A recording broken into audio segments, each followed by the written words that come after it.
10 લાખના ડ્રગ્સ કેસમાં રિમાન્ડ બાદ આરોપી સગીર નીકળ્યો। સુરતમાંથી ડ્રગ્સ સાથે 2 આરોપી પકડાયા બાદ પોલીસે રિમાન્ડ મેળવ્યા। તે પૈકી એકના પિતાએ સર્ટિફિકેટ કોર્ટમાં રજૂ કર્યા। સુરતમાંથી 10 લાખના એમડી ડ્રગ્સ સાથે 2 શખ્સ ઝડપાયા છે। અઠવા પોલીસને મળતી માહિતી અનુસાર સરદાર સ્મૃતિ ભવનની સામે કદમફલી રો હાઉસથી કાદરસાની નાળ તરફ 2 યુવક બાઇક પર ડ્રગ્સ સપ્લાય કરવા માટે આવી રહ્યા હતા। જે બાતમી આધારે પોલીસે અલગ અલગ ટીમ બનાવીને વોચ ગોઠવી હતી।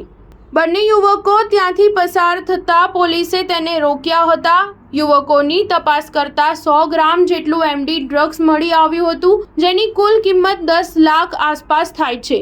તે સમયે ડીસીપી વિજયસિંહ ગુર્જરે જણાવ્યું કે 2 યુવકો અઠવા વિસ્તારની અંદર એમડી ડ્રગ્સ કાદરસાની નાળે સપ્લાય કરવા માટે આવતા હોવાની બાતમી મળતા પોલીસે ધરપકડ કરી હતી। બંને આરોપી ઝડપાયા બાદ સરકારી પંચો અને એફએસએલની ટીમને બોલાવવામાં આવી હતી। એફએસએલની ટીમ દ્વારા તપાસ કરતા એમડી ડ્રગ્સ હોવાની પુષ્ટિ કરી હતી। આરોપીના વકીલ અનિલ જાદવે જણાવ્યું કે મેફેડ્રોન ડ્રગ્સ સાથે અઠવા પોલીસ સ્ટેશન વિસ્તારમાં 2 આરોપીને ઝડપી પાડ્યા હતા, જે પૈકીનો એક આરોપી સગીર હતો। બંનેને કોર્ટમાં રજૂ કર્યા ત્યારે બંને પૈકી એકની ઉંમર 18 વર્ષ અને 3 મહિના બતાવવામાં આવી હતી। અઠવા લાઇન્સ પોલીસે આ બંને શખ્સના 10 દિવસના રિમાન્ડમાં મેળવ્યા હતા, જે બાદ પિતાએ ઉંમરના પુરાવા સ્વરૂપે કોર્ટમાં સ્કૂલનું લિવિંગ સર્ટિફિકેટ સાથે કોર્ટમાં અરજી કરી હતી। ધોરણ 10ની માર્કશીટ રજૂ કરવામાં આવી હતી। બાળકની સામેની